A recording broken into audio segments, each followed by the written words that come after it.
All right, hello and welcome to Volume 7 of Question Answer. I am your host, Panyobasa, and I've had sort of a rough week or two, so I'm a little bit late, and so there's lots of questions to answer this time. The questions have been accumulating. With regard to the rough week, it's just that my consciousness expands and contracts like the Buddhist cosmos. And I've been going through a somewhat contracted phase, but I'm feeling much better today. And I'm pretty sure it's not clinically significant anyway. So anyway, let's get to the questions. And the first question is from Daniel. What is my opinion on John of the Cross's concept of nada, which means nothing in English, apophaticism, basically? St. John of the Cross, that was his path to the top of Mount Carmel, was just nada, nada, nada, nada, nada, which is nothing, nothing, nothing, nothing, nothing till you get to the top. And it's essentially mysticism, or the Catholics would call it like the path of contemplation. Contemplative orders like St. John of the Cross's Carmelite order were essentially quietists. I think they would be called quietists, where the idea is that you cannot wrap your head around God. You cannot understand God with your thinking mind, and so you have to dispense with that in order to experience God directly. It's somewhat like Kant's idea of the thing in itself. God would be the thing in itself, the ultimate thing in itself, and by thinking about it, all you can do is wind up with the thing as it seems, which is still not God. It's still not ultimate reality. And so it's not really complete nihilism where you're just trying to just get rid of everything and leave nothing behind. The idea of St. John of the Cross is you get rid of everything you're capable of getting rid of. And what's left behind is essentially the Spirit of God, because you just cannot get rid of God. So yeah, the nada or nothing is like a worldly nothing. It's a phenomenal nothing. It's not like an absolute nothing.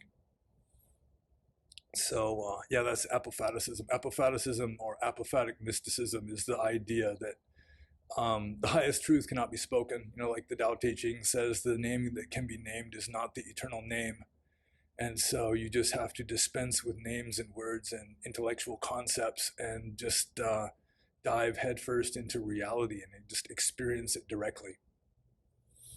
So that's my opinion of John of the Cross. And I think that he may have been an arahant. If it is possible for a Christian to be an arahant, I think there's a good chance he was one. He was just extremely advanced. Going with Buddhist terminology, I think he was a master of fourth jhana, and he believed that he had, or he apparently considered himself to have reached the attainment of perfection, quote unquote, which means that he had mastered contemplation, which would be like mastering jhana, and he was no longer motivated by his own self-will that had been mortified in accordance with Christian monastic yoga, I suppose you could call it. So that he was essentially not creating karma anymore, which is the way the Buddhist arahant also is supposed to exist, without creating any new karma, which is essentially will. So I've talked about him in previous ones, so I won't belabor the point. Besides, there's lots more questions, so I'll just move on to the next question, also by Daniel. Could you explain the 31 planes of existence, specifically the Arupa Loka? Well, I actually wrote an article which was like a brief survey of the 31 planes of existence, which is on my nipapancha.org website. And I have the document here, so I could just give you a brief rundown and maybe a little commentary at the end. So starting at the bottom, the very lowest realm of the 31 planes of existence, and like in Buddhist cosmology, any being that exists is going to be in one of these 31 planes. So at the bottom, of course, is hell, or nirvana, which is not the same as Christian hell because it doesn't last forever. None of the 31 planes of existence lasts forever. Everything is impermanent. Everything that has a beginning has an end. So beings who go to hell for something really bad, like Devadatta's attempts to assassinate or murder the Buddha, he wound up in the lowest pit of hell. But after a zillion gajillion years, after the bad karma is worked out or worked off, then he will be reborn somewhere else. And according to tradition, Devadatta, even though he was like the Judas Iscariot of Buddhism, he is destined to become a Pacceka Buddha, which is like a Buddha that is like a hermit and doesn't teach. So there's lots of hell realms, not just one. And there's the Nira Buddha hell, and let's see, the Kamuda hell, and the Sogandika hell, and the Upalaka hell, the Pundarika hell, and on and on. So if you divided all of those up into different realms, then there would be lots of hell realms. Like if the heaven realms are divided up into individual realms, but the heaven realms are divided up, and the hell realms are just lumped all together. So that seems to have just been like an arbitrary choice, as far as I can tell. We humans are fifth from the bottom, going with the traditional 31 planes. But if all the hell realms were divided up the way the heaven realms are, we'd be closer to the middle. So after the hell realm is the demon realm, the Asura Loka, and it gets left out a lot because there really wasn't a lot to do with Asuras. They just didn't really fit the cosmology all that well because they were like an artifact of like really ancient Indo-European or Aryan, quote unquote, mythology. They correspond to the Titans in ancient Greek mythology. The war between the gods and the Titans, and the gods win, and the Titans are chained under a mountain. It's essentially the same myth in Vedic India and also classical Greece or pre-classical Greece. So yeah, they don't get mentioned very much because they were just an artifact of a very ancient religious tradition or mythology that couldn't be completely ignored, and so they just got stuck down in the lower realms. Next is animal realm, which I mean, as a biologist, I think that could be divided up into different realms. I'm sure like a flea and a chimpanzee, I don't know, there's probably more resemblance between us and chimps as there is between chimps and fleas.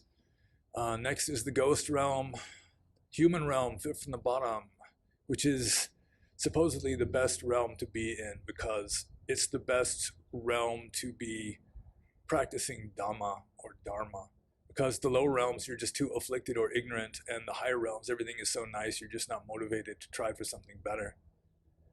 Let's see, keep going. 6, right above us, is the realm of the 4 great kings, the realm of the 33 gods, the realm of the destroyer gods, or the Yama gods. And it's not the same as the god Yama, like in the Dikata Upanishad. It's spelled differently, and they're called destroyer gods because they destroy unhappiness or something like that. The realm of the contented gods, Tusita Devaloka, the realm of the gods who delight in creating, and then the highest of the Devalokas, the highest realm in the sensual realm, is the realm of the gods who wield power over what is created by others. And that's where the Buddhist devil lives. He's not in hell. Mara. I mean, he doesn't exactly correspond to the devil, but he's actually got a really nice place up in the highest sensual heaven realm instead of being chained down in hell at the bottom pit of hell, like in Dante's Inferno. So above that, you've got the Rupa Loka, which is the Brahmas that have physical bodies. And so let's see, the 12th is realm of the retinue of Brahma, then realm of the ministers of Brahma, then realm of the great Brahma. And it's interesting that the realm of the great Brahma, which would be like the highest realm to like a Hindu, or at least like an earlier sort of Hindu that hadn't developed all the Upanishadic mystical stuff. it's 14th from the bottom. It's not even halfway up. So the Buddhists indulged in a little propagandism, I think, by putting literally the personification of ultimate reality for the ancient Hindus just at this mediocre level in heaven, with all these other realms higher than that, some of which were attainable only by Buddhists. But continuing up the scale, we got the realm of the Brahmas of limited radiance, the realm of the Brahmas of measureless radiance, the realm of the Brahmas of streaming radiance, realm of the Brahmas of limited glory, realm of the Brahmas of measureless glory, realm of the Brahmas covered in glory, realm of the Brahmas of wide open fruition, and the Brahma realm of perceptionless beings, which is a really strange one because they're like statues. They're just, I don't see what the point of it is, because they really are not conscious. If they do have any conscious, it's just like a baseline subconscious continuum going on, and they're just frozen like statues. So I really don't see the point of that. Maybe it really exists, or maybe just the systematographers were trying to cover all possibilities, so they had that. And most of these realms, there's very little information on them. They tend to correspond to different jhana realms. So, like first jhana applies to the lower three Brahma realms, which includes the great Brahma. And I mean, that's still a relatively crude jhana level. And the Buddhists were trying to imply that Hindus could only get as high as first jhana or some such, which I don't think is actually the case. Finally, let's see, 23 to 27 are the pure abodes, which are the highest Brahma realms, or they're the highest realms where the beings still have physical bodies. And these are, you have to be like an Arya to go to these places. You have to be like an Anagami, which is the second highest state of Buddhist sainthood. It's right below full enlightenment.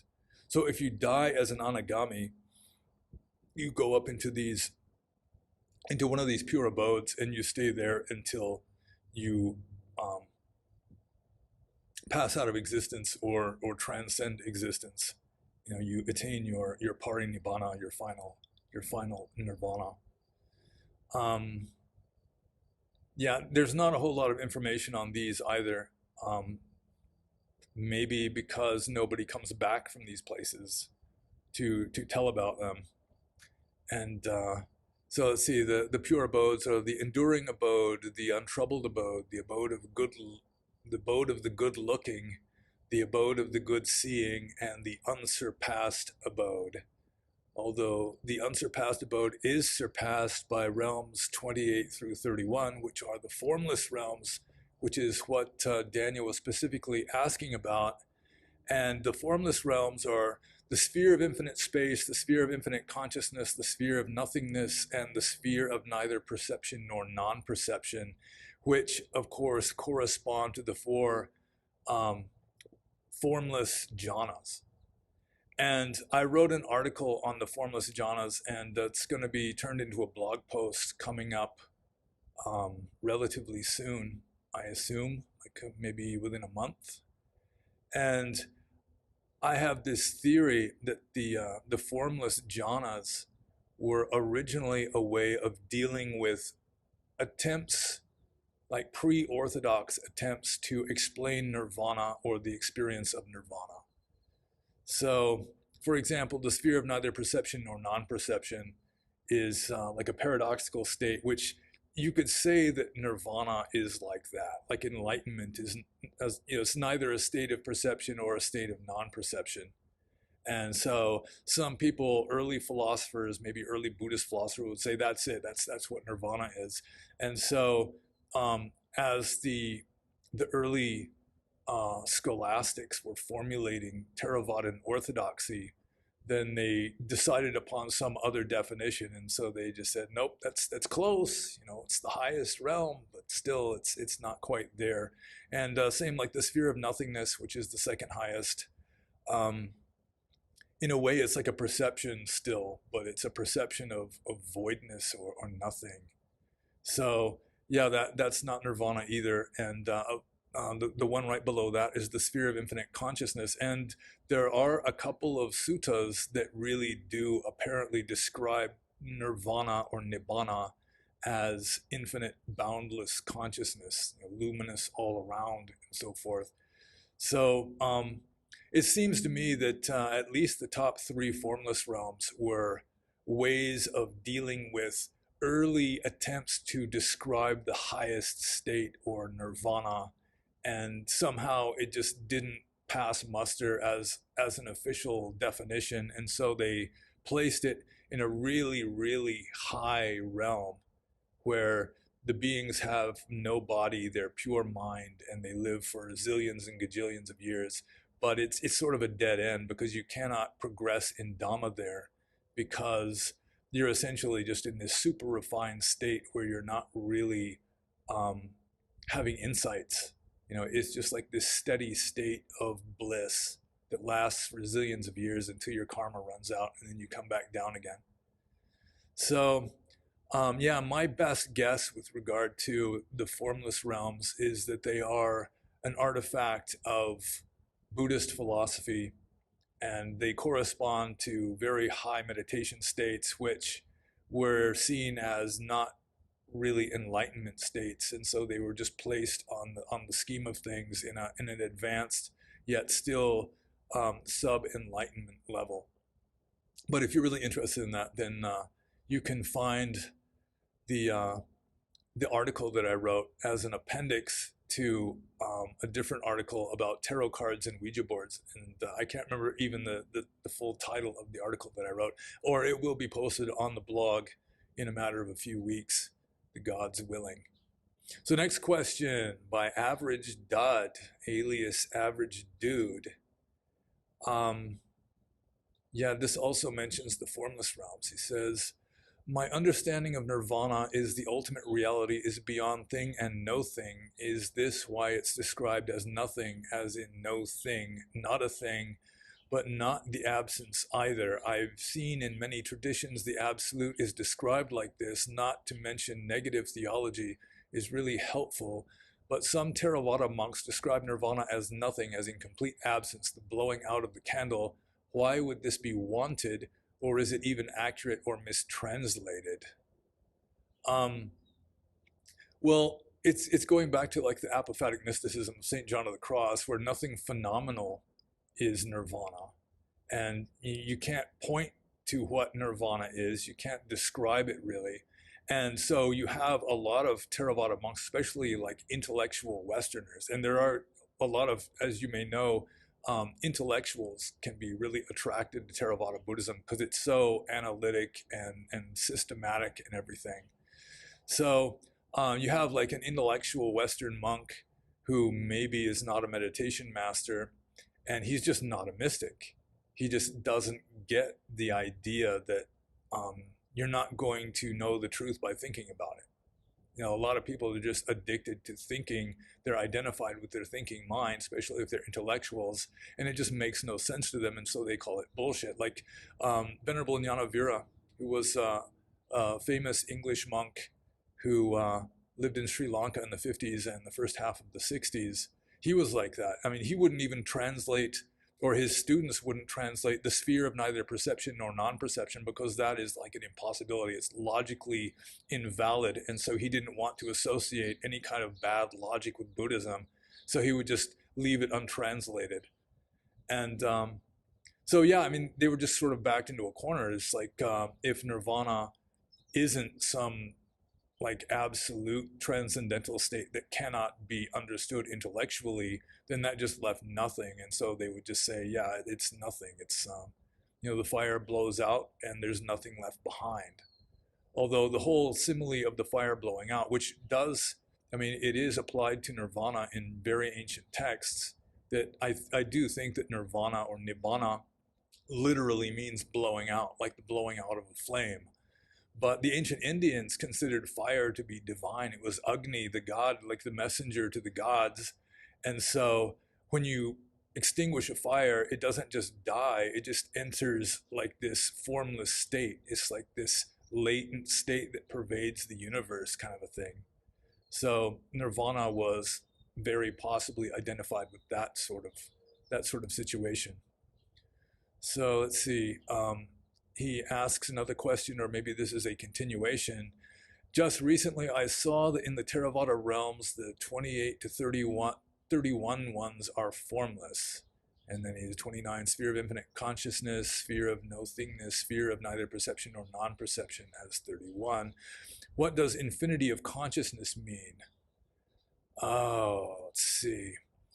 Infinity of consciousness. Well, nirvana apparently was described as infinite consciousness at least once, and like the Upanishads will describe Brahman as infinite consciousness also. So some people were trying to define nirvana as that, and maybe they had really expansive mystical states through like contemplation and like really advanced meditation, and that's what they experienced, or that's close enough that, you know, it's about as close as they could put into words, and so that's how they described it. But then due to working out the philosophy and getting like the exact definitions of things, it just fell through the cracks. It wasn't accepted, and so they just stuck it up as a high heaven realm and as a very advanced meditative state.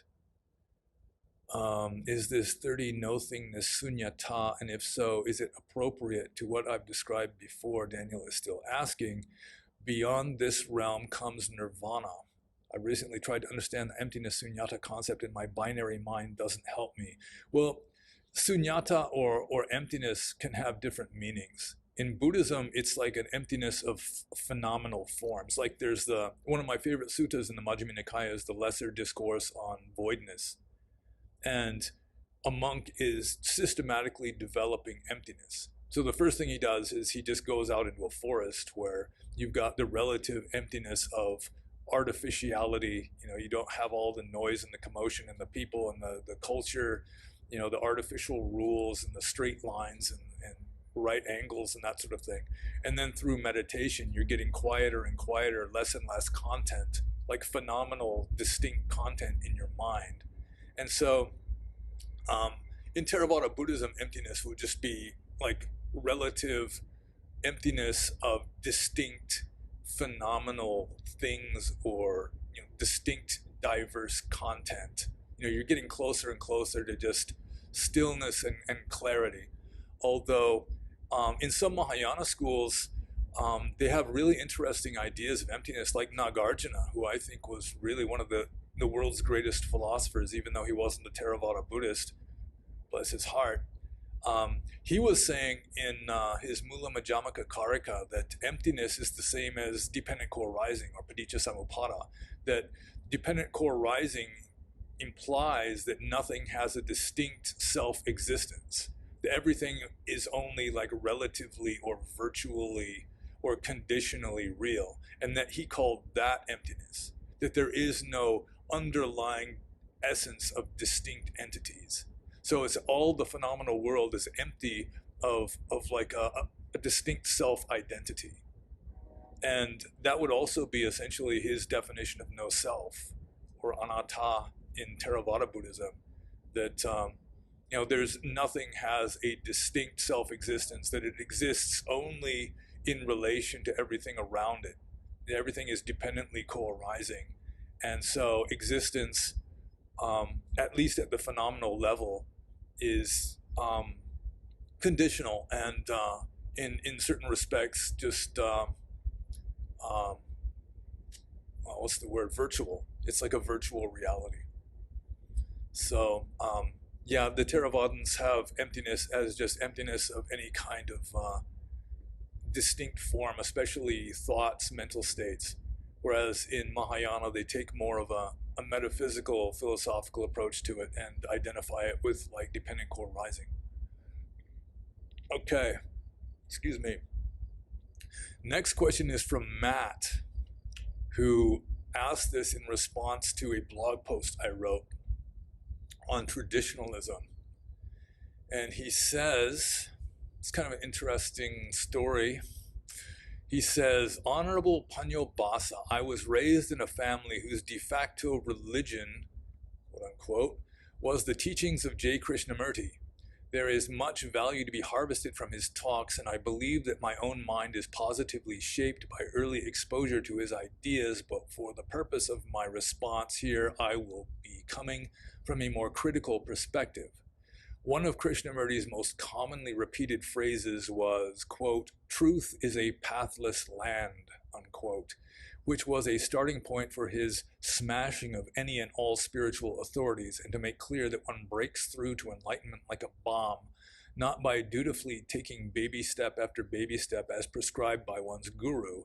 That was certainly his experience of attainment, and he sought to show others how to become bombs themselves. On Kay's deathbed, he made it clear that not a single person properly understood his teachings, and as such, there was to be no successor after his death. The context at the time was his desire to not have squabbling wannabes using his name as a launchpad for their own false New Age religion. I have interpreted this as an unintended indictment of his own teachings, as he himself admits it produced no fruit, no bombs detonated, so to speak. As someone who took Krishnamurti's teachings deadly seriously for many years, my personal experience was that beyond fits and starts here and there, one finds it all rather bewildering, and it doesn't seem to lead anywhere, as you might expect from something that is pathless. This is what led me to Buddhism, which proudly proclaims an eightfold path. People achieved awakening during Siddhartha's lifetime, and this is where Buddhism stands starkly apart from Krishnamurti. It offers us mere mortals a trail of breadcrumbs to follow. This all leads to my question. As someone who has devoted their life to the Buddhist path, how has this impacted you? I know there is some prohibition in speaking directly about attainment for a Theravada monk, so I am not asking you to break with this tradition, but perhaps to speak more generally about your experience of devoting yourself to this path, and perhaps what it holds in store for the rest of us. Or perhaps another way to ask this question is, why should anyone devote themselves to the Buddhist path? What have you experienced on this path that leads you to believe it is, in fact, a path to somewhere, and not just some kind of formal navel-gazing or other useless activity? Okay, unquote. So, where do I start with this? First, I would say that nirvana really does not have a path leading right up to the gate. That nirvana really has no, like a designated entrance point or anything like that. So ultimately, you're going to have to leave a path. So what Buddhism does is it provides you with a path towards greater clarity, greater emptiness. What it's doing is making your mind less cluttered and distracted, so that gradually you're going to be able to stop being distracted from the illusion and penetrate to the reality. And that can happen at different places for different people. Some people might need to get way up into like fourth jhana, where there's like virtually no distractions at all, until finally just there's nothing to be distracted by. So then they can have the liberating insight that that all the waves on the surface really are not the ocean, so to speak. Other people, they might just have first jhana, or even the commentaries say you don't even need to get as high as first jhana in order to have the liberating insight. So what Buddhism does, it provides you with a path that systematically makes your mind more calm and clear and awake, that helps you to get to as far as you need to get for the liberating insight to occur. And Krishnamurti didn't like that, partly because people just cling to the method. They'll cling to the path and they'll be afraid to leave the path. And you have to leave the path in order to really reach the highest state. Because, as I say, the path doesn't lead all the way up to the gate of Nibbana.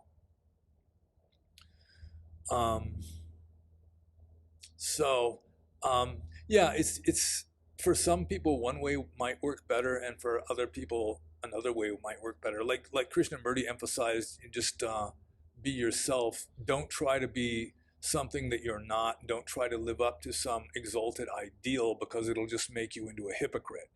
That people are just naturally the way they are. They are perfectly the way they are.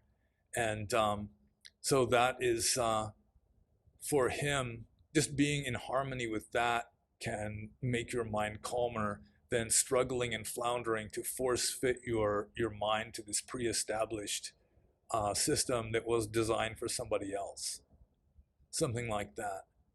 So yeah, it may be that for some people, Krishnamurti's just complete rejection of any kind of dogma or any kind of system um, may work best, and it's a matter of temperament. And obviously, for a lot of people, Buddhism works best, or even like for St. John of the Cross, Roman Catholicism worked. So yeah, you just have to find something that is in harmony with your own nature and go with that. If you really need to follow a system and like your own, just being yourself is too messy and distracting or whatever, then yeah, you'll have to try something else. Although if you're just struggling and like beating your head against a brick wall trying to live up to an like an exalted ideal, then yeah, maybe Krishnamurti could work better. And I just now remember that one of the questions that I already answered, there was a part to it that I forgot to answer, which is does nirvana above the 31st plane of the realm of neither existence or non-exist, or perception or non-perception? And no, it's just completely off the scale. It's not on the list anywhere. It's not above or below or beside or anything. It's just you can't wrap your head around it. So getting back to the questions again, this one is from a YouTube video, I think. Somebody called Era Fascista. So, have you ever said that your government of choice would be, have you ever said what your government of choice would be in your Q&A videos? Don't think I remember hearing anything about it. Also, thoughts on fascism. I think I did mention somewhere, maybe not on a Q&A video, that my government of choice would be pretty close to what the founding fathers of the USA had in mind. It was like meritocratic libertarianism, largely. Better without the slavery, I should say. But yeah, I like freedom, and any kind of authoritarianism or totalitarianism is not optimal for me, because I'm really not a normie. I'm not going to follow the mainstream. I'm going to be an outlier no matter what the mainstream system is going to be. So I appreciate something like classical liberalism, not what goes by the name of liberalism nowadays, which is mostly just a kind of hysterical socialism. Yeah, it's something not really conservative, because I'm not particularly conservative, but something where people are free. But that doesn't work with everybody, and it's working less and less in America. And because some people just they do not have the wisdom to participate in the system of government, like the way, like in a democratic government. You know, everybody is supposed to be participating, at least in a pure democracy, which is what America's the left especially is driving towards. So then you'll have to have some kind of authoritarianism, or else just limit who is able to participate, which is the way it was in the early USA. It was only adult male landholders who were citizens were allowed even to vote or to take office, that sort of thing. And it's not completely equal for everybody, but then again, pure equality is just mandatory mediocrity and communism, and it's yeah, it's dystopia, essentially. So yeah, getting back to this, my government of choice would be something along the lines of what America was a long time ago, except without the slavery. And my thoughts on fascism, if I had to choose between communism and fascism, then in all likelihood I'd have to go with the fascists, because communism has just made itself just painfully obvious that it really sucks, that it's not a good system. And fascism has its defects too, obviously, but considering how bad communism obviously is, then I would have to go with fascism as the lesser of two evils. It could be that there's like a better kind of fascism, just like the silly socialists keep saying that, you know, real Marxism hasn't been tried yet, that there's better than than what has been, Bolshevism or Maoism or something. But so yeah, in a way, I could sort of be like a sympathizer, a fascist sympathizer, just going with the idea that if I had to make a binary choice between Marxism or some form of fascism, like what Evola was in favor of, although some people say Evola really wasn't all that much of a fascist, then yeah, I like Julius Evola. At least fascism endorses spirituality.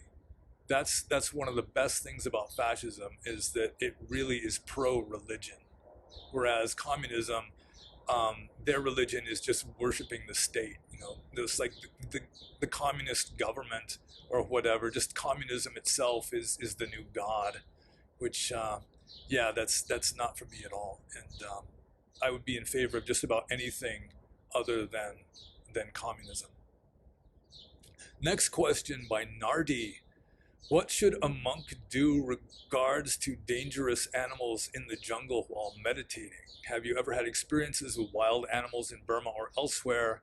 I remember one time you said a monk friend of yours was bitten by a cobra or something. How did that happen?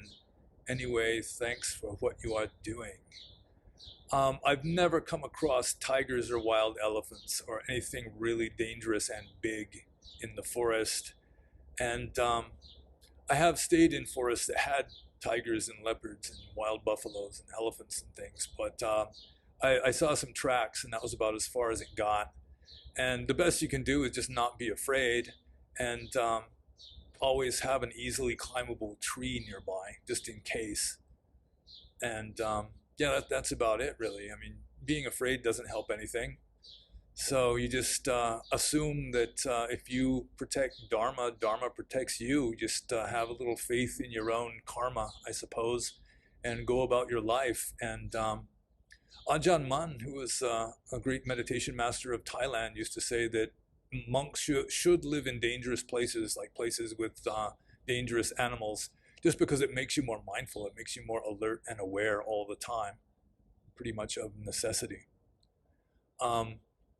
So let's see. The monk friend of mine that was bitten by a cobra. Yeah, he was an old man. He was about 80, and he had to get up in the middle of the night to go pee a lot, I assume.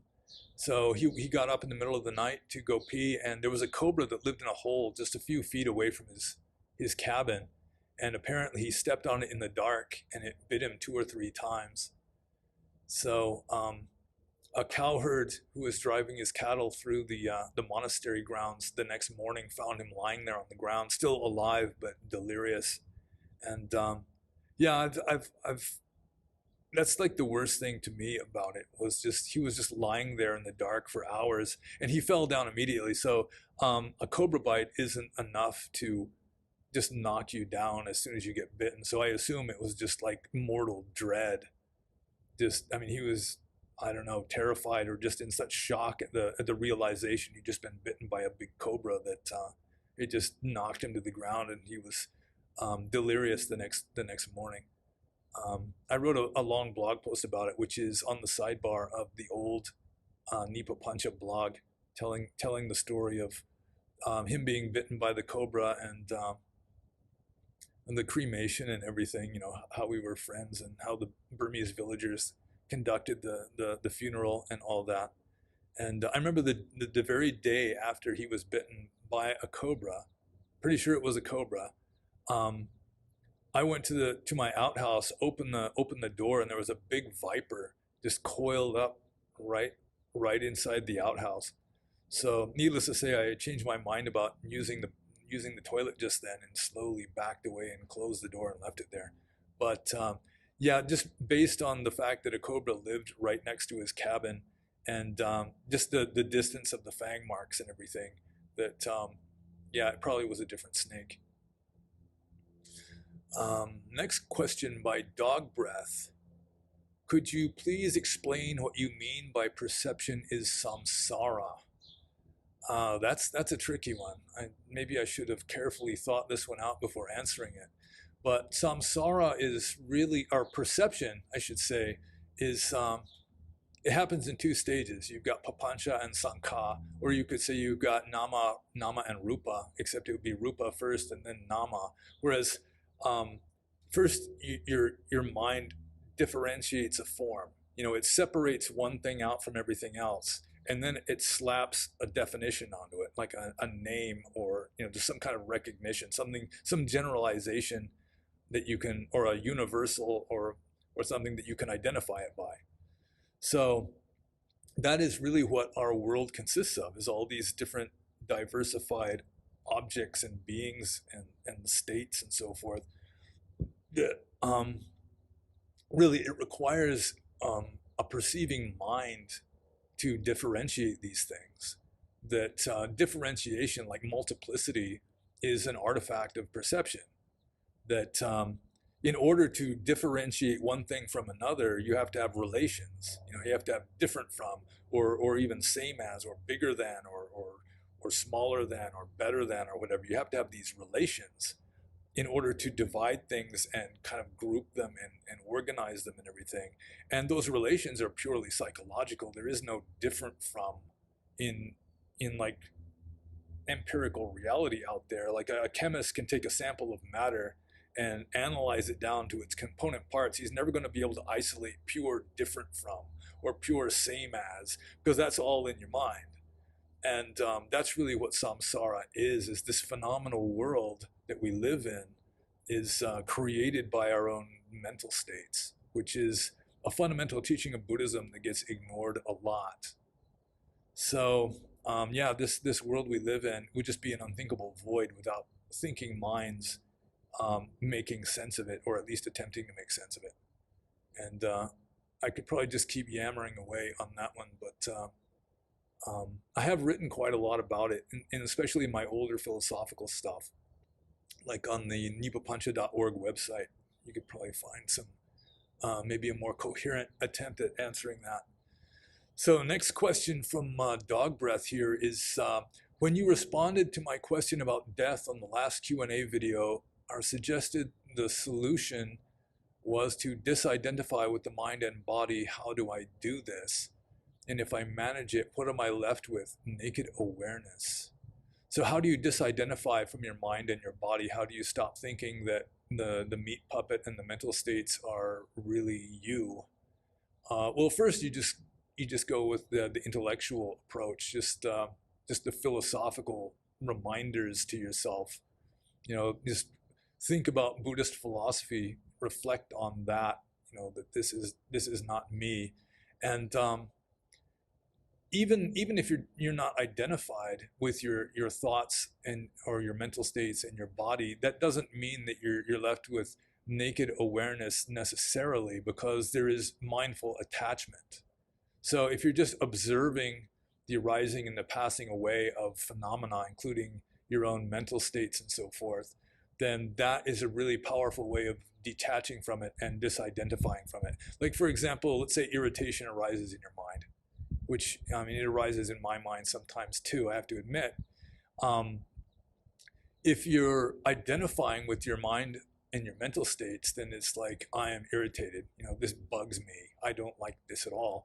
But if you manage to be mindful, then you're just observing it the way like an ichthyologist would be observing a dead fish. It's just irritation is arising.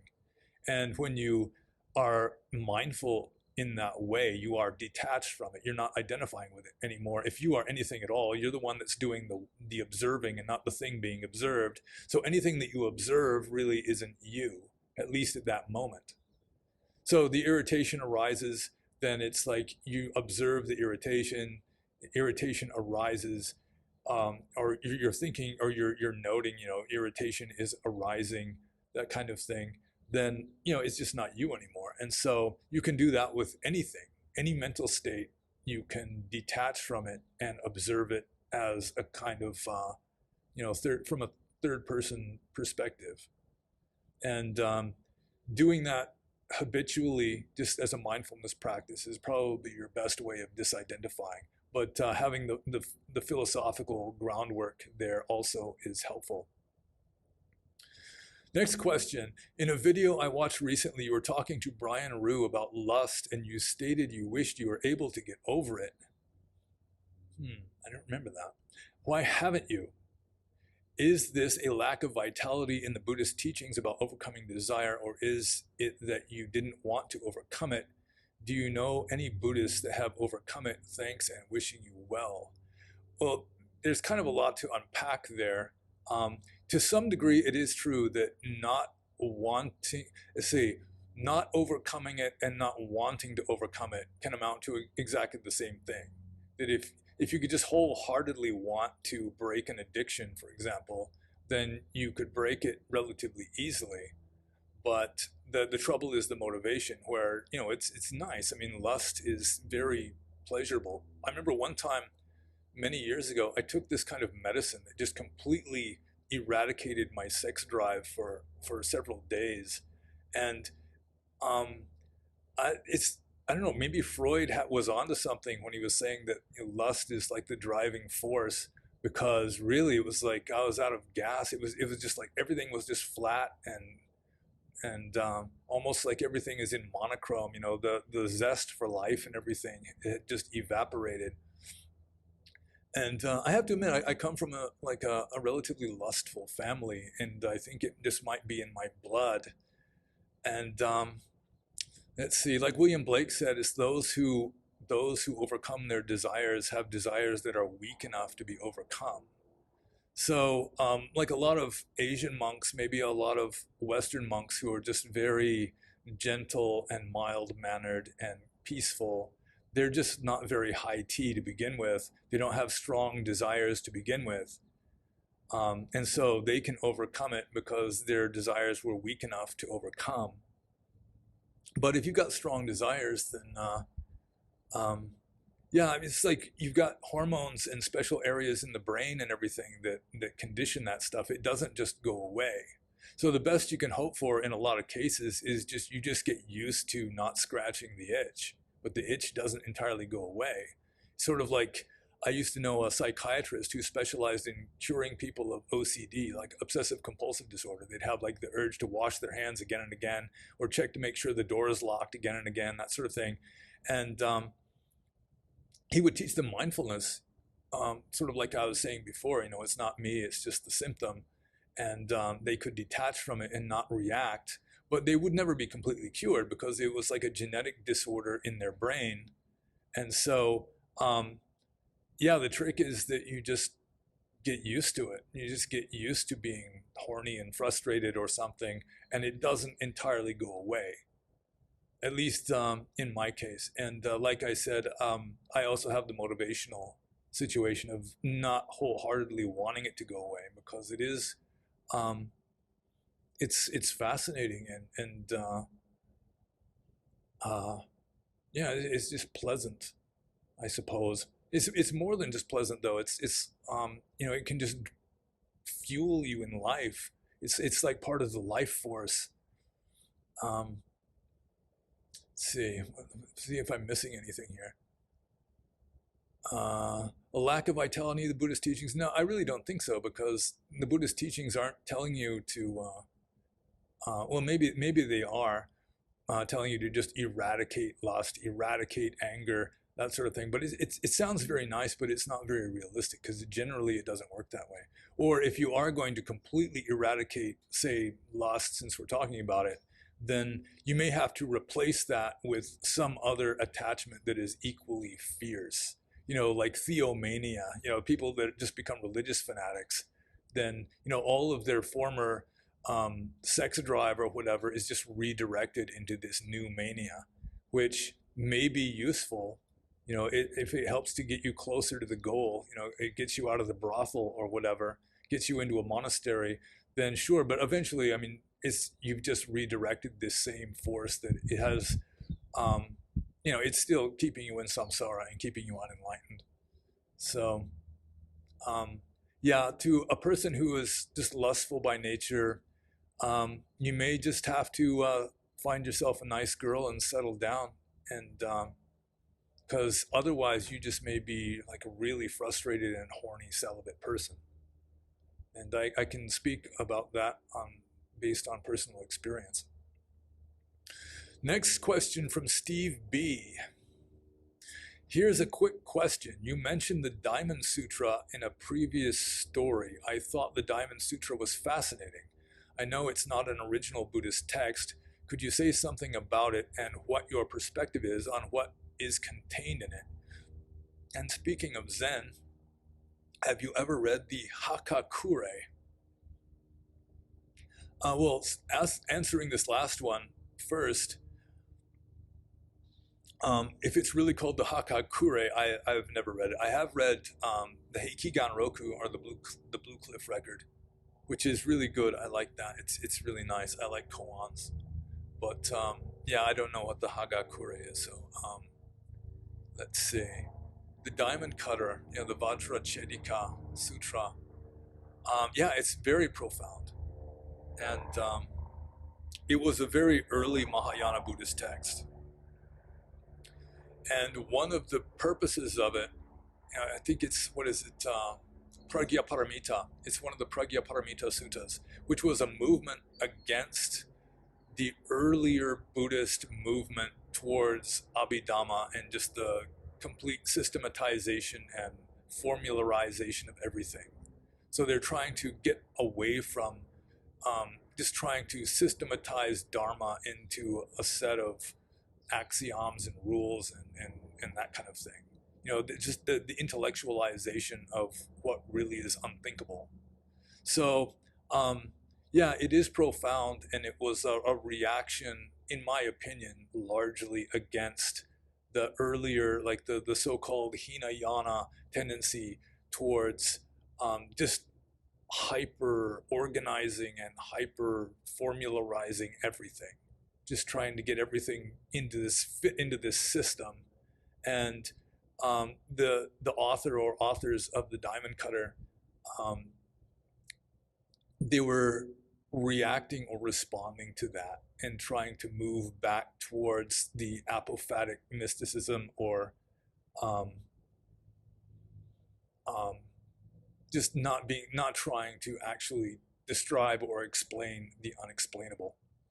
And there's somebody walking around outside who just distracted me. So yeah, also planes and trains and everything going by. So let's see. Yeah, the Diamond Cutter, I do like it. It is very nice. It's very profound, even though, as you say, it's probably not original to the Buddha. It was probably cooked up hundreds of years later, but still, it is profound. Just because the Buddha didn't say something doesn't mean that it's wrong or not profound. So the next question is from Bodhisattva 969. Should one buy a house or an apartment, running up debts, or rather stay in rent for a happy life? I don't think it really matters all that much. It's a matter of mental states. Whichever causes less attachment and desire, I suppose. Renting, maybe from a Buddhist point of view, a strictly Buddhist point of view, renting would probably be better, because first of all, it's not like an anchor. You're not like attached by necessity to this one place, and it would cause less of a sentiment of I, me, mine, especially mine. So a lot of people who know about handling money way better than I do would just scoff at the idea of renting when you can own something instead. But I think from the Buddhist point of view, probably renting would be more dharmic.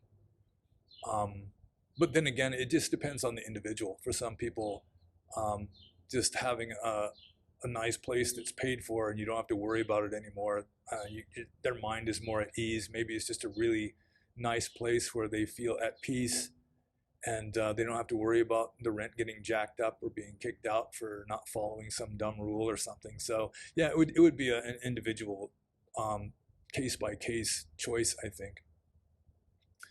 Next question by Bodhisattva 969. What is your daily routine as a monk, and is there a meditation or anything else that you do every day? I don't really follow a daily routine. Sort of, I mean, I don't follow a meditation schedule anymore. If I feel like it, I will, and if I don't feel like it, I won't. Um, the most regular meditation I do is like the evening walking meditation, which even that isn't absolutely every night. If I have other things to do, I'll do that. Um, but I mean, for me, it's like you get up and attend to emails or whatever until lunchtime, and then go eat, and then come back and rest and just write and read, and maybe go out and do some walking meditation, that sort of thing. There's really not there's almost no routine at this place. So I've lived at other places where you've got a more regimented schedule, but here it's just everybody's left to their own devices pretty much. So yeah, not much of a daily routine here. Next question, also by Bodhisattva 969. What is your current goal as a monk? Is it still enlightenment, have a better next life, or a quiet, happy life in general? First of all, I would just advise you and everyone else to beware of goal-oriented dharma. Like the only time we have is now, and it doesn't make much sense to have goals for just the present moment. So of the options, probably a quiet, happy life in general. That setting up a goal, the reality is almost always different from the goal. So and then you get disappointed and frustrated. I've told people before, I've advised people that if they're going to become a monk, the desire for becoming enlightened is not necessarily even the best reason for becoming a monk. Maybe the best reason for becoming a monk is just that the lifestyle is in harmony with your nature, that you just like living a simple, austere, meditative life.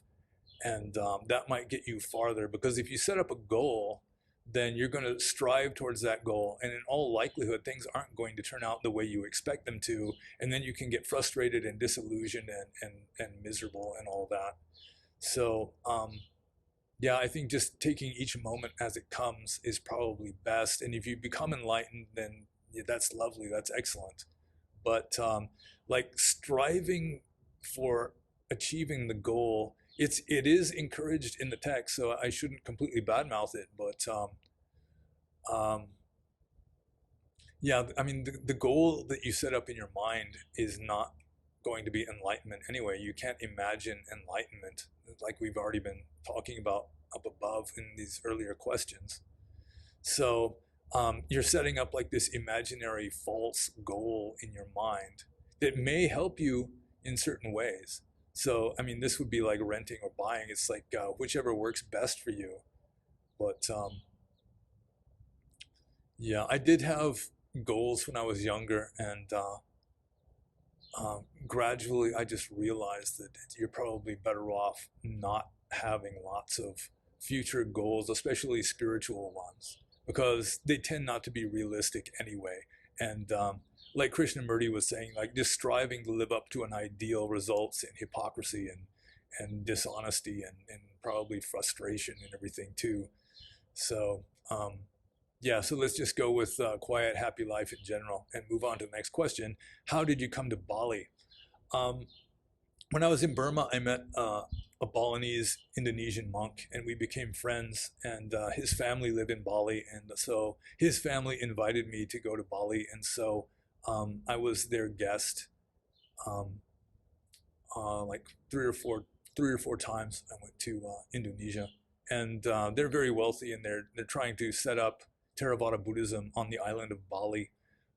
Probably most of the Theravada Buddhism in Bali today is largely a result of the efforts of Ibu, who is the mother and matriarch of the family and the mother of my Indonesian friend, who right now I think is in a meditation cabin in Burma. So next question, what do you think of making Dhamma explanatory videos? The Buddha's teaching is interpreted quite differently, especially by the wimps of the Buddhist left, something like this guy does. And he left a link to a YouTube video, which is all in German, so I'm not exactly sure what he said. I turned on the auto translate, and it's all like Google Translate semi-gibberish. so it didn't help very much. I'm okay with making Dhamma explanatory videos. I guess these ones that I'm doing, like this one I'm doing now, is a Dhamma explanatory video, except I'm just responding to other people's questions. But yeah, I could do that, and if there is like a demand for it, preferably a polite demand, then yeah, I can do that. Just like I've still been sort of slowly moving towards doing like readings also, like reading some of my favorite texts, and people might just get stuck with seeing me reading instead of like the nice slideshow or something, just because it's so much easier to do. Video editing is kind of a foreign land for me. So what do I think about making Dhamma explanatory videos? Yeah, I'm open to that, and I'm willing to do that, and maybe I'll be doing more of that in future. So next question from follower number A12C67E7. Lately, I've been having trouble meditating because I often fall into a state in which I am dreaming or hallucinating. Excuse me. The trance state you talk about, I'm assuming, as it's not just a wandering mind or daydreaming. Then I wake up, quote unquote, with a start when I realize what's happening and try to continue meditating. Does this happen because I'm tired, or is there some other reason? Are there techniques I can use to prevent this from happening? Yeah, it's not necessarily because you're sleepy. It's because you're sort of easing into a mild trance state. There are techniques that you can use to prevent this from happening. One is doing walking meditation. You're much less likely to space out if you're having to stay awake and alert enough, to not bump into things when you're moving around. Also, there are kinds of meditation you can do where, if you're carefully observing your mind, like one meditation technique I like to tell people about is it's in the Buddhist commentaries, where you've got the termite mound with 6 holes, and there's a monitor lizard inside the termite mound. You want to catch the monitor lizard, so you block off 5 of the holes and you watch the 6th hole very carefully, so that when the lizard comes out, you can grab it immediately. And that's a metaphor for like quieting the 5 senses. You're sitting in a quiet place, you're sitting in meditation, and so you're not moving around, you're not being distracted by all the sensual stuff, and then you just watch your mind carefully and try to catch whatever thought arises. It's like you're at a library and you've got a loudspeaker hooked up to your mind, so that every time you think, it blasts in the library, and the scary librarian lady's like glaring at you, so you have to like keep your mind silent, or it's like, somebody can read your mind and you want to hide from them or something, so you have to like stop thinking. And that kind of meditation is powerful if you can do it. It's not like the highest possible kind of meditation to do, but it is a higher kind of meditation than just breathing in, breathing out, breathing in, breathing out for an hour. So if you can do a kind of meditation where you're carefully observing your own mental processes, then that will keep you alert. Because if you're just doing something like breathing in, breathing out, or Om or something really repetitive that doesn't change, or it can just lull you into the trance state. It can be like a hypnotic thing. So yeah, what you're doing essentially, it seems to me, is a mild form of self-hypnosis. So yeah, I would advise you to switch to a different meditation technique, and maybe do walking meditation, and maybe drink a cup of coffee before you sit down, or strong tea.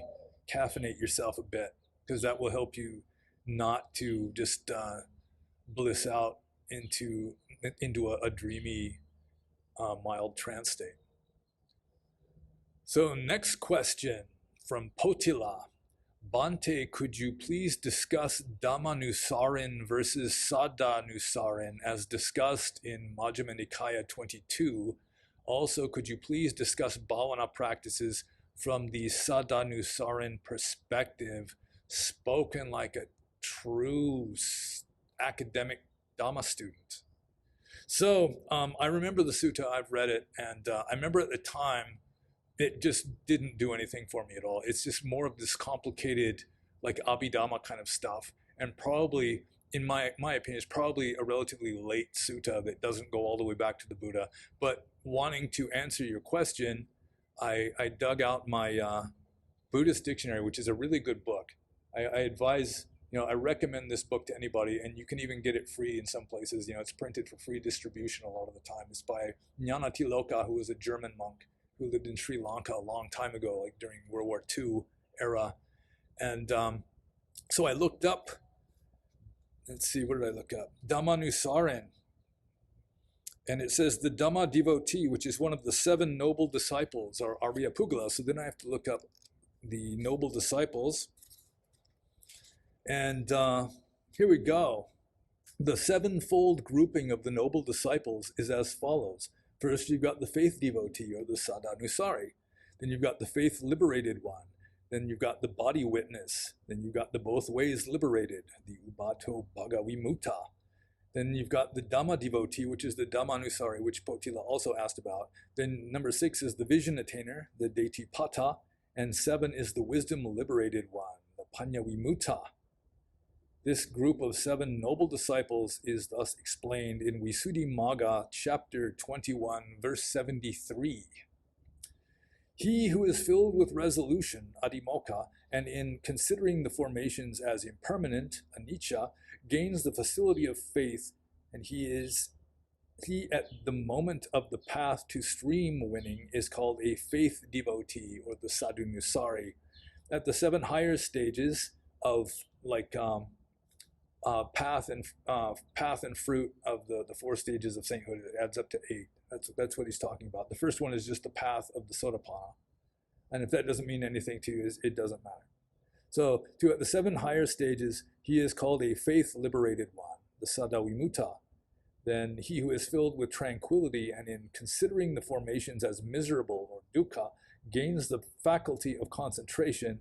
He in every respect is considered as a body witness, a kaya sakhi. He, however, who after reaching the absorptions of the immaterial sphere has attained the highest fruition, he is a both ways liberated one, and ubato bhagavimutta. Let's see. He who is filled with wisdom and in considering the formations as not self gains the faculty of wisdom. He is at the moment of stream winning a Dhamma devotee, or the Dhammanusari. At the other 6 stages, a vision attainer, Detipata. And at the highest stage, a wisdom liberated one.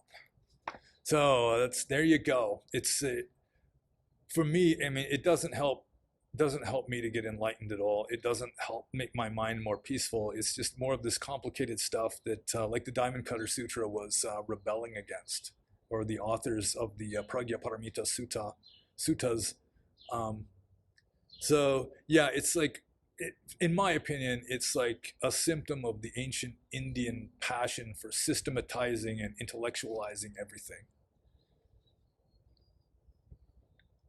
So yeah, I really can't help you very much on explaining Dhammanusaris and what was the other one, Sadhanusaris, because yeah, it doesn't really say anything to me, and it's just unnecessary complications that I don't see how it would really help anybody to become a saint or to have peace of mind. Although maybe they just really like that and it makes them happy to study it. Okay, next question by Potila. Second question, do you think it possible for a layperson in this day and age to reach Sotapanna? If not, what should be the goal for the average layperson in the West to aspire to? Well, I was telling somebody, maybe Brian Rue recently, that I consider the 4 stages of sainthood, Sotapanna and Sakadagami and Anagami and Arahant, to be largely more of this kind of systematization, and I think it is garbled from the original meaning. Like some of the first verses of the Iti-Vodaka, I think it is, refer to an Arahant as an Anagami, which makes sense. I mean, like an Anagami is someone who does not return, and I mean, you'd think that that would be an arahant, but a sotapanna, or a stream attainer, is I think it's possible that originally it was just a person who had been sort of born again as a Buddhist, just so to speak, somebody who had converted to Buddhism and was really taking it to heart. And then it got turned into like a superhuman mental state later on, because there is a weird Vinaya rule about a monk not being a burden on a family that is sotapannas, a family of sotapannas. So, yeah, with regard to becoming a sotapanna, even if it is a superhuman mental state, I don't see any reason why a layperson couldn't attain that. So, yeah, I mean, regardless of the exact meaning of a sotapanna, whether it's the traditional Orthodox definition or something else, then yeah, I don't see any reason why it should be impossible. In fact, I don't think it's absolutely impossible for a layperson to become fully enlightened. According to Orthodox traditional Buddhism, if you become fully enlightened as a layperson, you have to be ordained within 24 hours or you're going to meet with some sudden and violent death. But oh well. And the goal for the average layperson in the West to aspire to, I already warned everybody, cautioned you all against goal-oriented Dhamma. So live in the present moment and do the best you can, and be mindful. And I think you're going to be doing well. Next question from JML. How do you deal with sloth and torpor during meditation and during normal life? First of all, I mean, there's just the determination. Just get yourself motivated. I think that's probably the best thing to do. Like I said to the other person, maybe a cup of coffee. There are suttas that discuss things you can do. Walking meditation is another one. Sloth and torpor, tina meda. It's yeah. It's I can experience, or I can relate to that. Sloth or tina would be like laziness, and torpor would be like sleepiness. So it's like laziness and sleepiness. Yeah, I mean, walking meditation, if you're really prone to just nodding off when you meditate, then yeah, I would suggest doing walking meditation. Or again, maybe meditate with your eyes open. Meditate like on rising incense smoke or a candle flame or something like that, maybe even. Um, yeah, part of it can just be that your eyes are closed and you're motionless and it's quiet and everything, and so you just naturally start drifting towards sleep. That's one reason why meditating while lying down doesn't work very well for most people, because you just naturally just relax into a sleepy state. So splash water on your face, meditate on light, pull at your earlobes sometimes.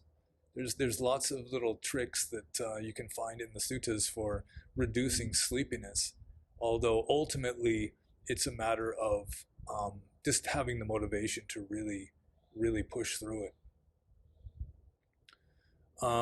Okay, next question from Chaplin. How will you spend your 30th anniversary day that is coming up in a few days? I might have a special 30th anniversary Brian Rue show, but aside from that, I don't have any plans. And it seems to be a bigger deal to you, dear Chaplain, than to me. It's like birthdays and Christmas and that sort of thing. I've been a monk living in a non-Christian, non-Western country for so long that yeah, Christmas is just another day. My own birthday, I've forgotten my own birthday before. Just looking at the calendar, trying to figure out what day it is. It's like, oh, yesterday was my birthday. That's interesting. So yeah, I mean, for me, it's another day. It's like a landmark, 30 years as a monk, going with the Western calendar. But yeah, I don't plan on throwing any parties or wearing the paper hat or anything like that. Next question from Chaplin. The texts admonish clinging, passion, and desire. How does one reconcile this with romantic love? Well, starting with just orthodox Theravada Buddhism, some people just have strong enough. How would I say it? Well, not everybody's cut out to be a celibate monk living in a cave or under a tree. Most people are closer to the mean and just want to live a relatively peaceful, relatively happy, normal life. And so it makes sense for them to settle down with a nice person and have a family and do the best they can within that context. So that would apply to most people. Although romantic love, it's it's not the stablest form of love for most people, but it does have genuine love in it, and it can be beautiful and profound especially if you find the right person and you have a heart that is capable of really something approaching unconditional, just really deep love and intimacy. So let's see, where do I go with this? Um, yeah, the clinging and the desire from a Buddhist point of view is always going to result in unpleasant effects. So you just have to accept that. I mean, if it's worth it, I mean, if it's worth it in other ways, if you think that the the negative karma that is going to arise naturally as a result of the passion and the lust and all that sort of thing, if if it's like you're willing to accept that, it's your choice to make. And in some people, I mean, it's just the sensible choice to make, because being a celibate hermit just isn't for everybody. And really interacting with other people can be one of the best ways of making progress. That's one thing that I've mentioned before. Is like one weakness of being a monk nowadays is there's no challenges really. You're living in the comfortable place, and you know where your next meal is coming from, and you're not being harassed by non-Buddhists out in the forest or whatever. No, there's no dangerous animals. So yeah, you can stagnate easily, or just sort of just fail to make progress. Just kind of holding steady. So yeah, getting out there and interacting and making waves.